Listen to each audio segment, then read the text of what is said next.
Hi and welcome to another Carpenter tutoring tutorial. I'm Amy and today we are going to talk about the distributive property. The distributive property is a really important property for solving algebraic equations and expressions, so it's one we definitely want to get comfortable with. Today we're going to go over an introduction of the distributive property, but I also have other videos on more complicated uses of the distributive property. So once you have this basic understanding of the introduction, I encourage you to go look at those as well. Let's talk about what the distributive property says. The distributive property gives us a way to multiply the sum of two or more values or the difference of two or more values by some number. To put that into writing, that means we could have something like a plus b being multiplied by a value c, or we could have a minus b being multiplied also by the value c. What the distributive property tells us is that if we want to free a and b from the parentheses that they're trapped inside, what we can do is multiply c by each part of that expression inside the parentheses, and that lets us get rid of the parentheses. So I can rewrite this expression as ac multiplying a and c together plus bc multiplying b and c together. This still represents the same value, but the benefit is that now I've gotten rid of those parentheses. Similarly, when we have subtraction inside the parentheses, we still distribute the value on the outside of those parentheses into both or all parts of the parentheses expression. We'll just see subtraction between the terms now instead of addition. So, c times the quantity a minus b could also be rewritten as ac minus bc. Talking about properties in the abstract like this with all variables can be a little bit confusing, so let's take a look at some examples with some numbers.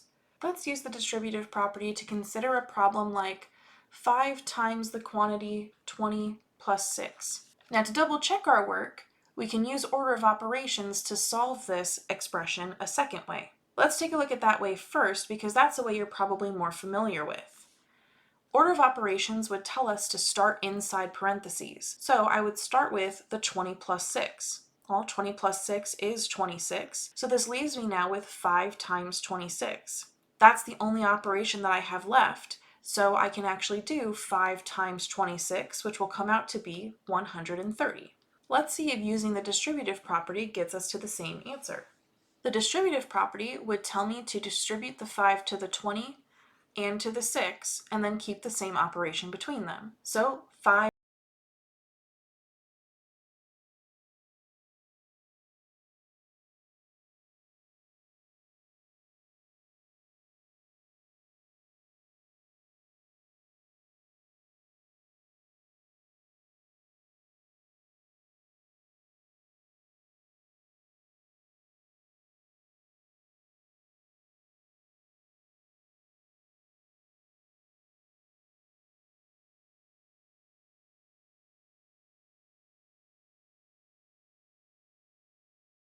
variable that's unknown. One of the only ways to get rid of the parentheses then would be to distribute in the number on the outside. Let's take a quick look at this so we can see how this would be so helpful.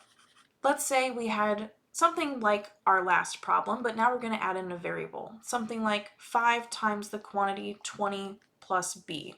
Well, I can't do my order of operations solution anymore because I don't know what 20 plus b is. They're different terms. I can't actually add them together because I don't know what b stands for. What I can do to get rid of these parentheses, though, is distribute the 5 into each of these terms.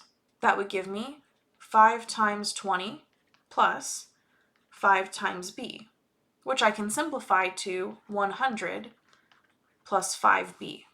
We can also do the distributive property in reverse. If I start with an expression, maybe something like 20 plus 4c, and see that there's a common factor between the terms in that expression, I can take that common factor out and leave it on the outside of that expression, thereby creating a distributive property problem. So looking at 20 and 4c, I see that both of these values could be divided by 4.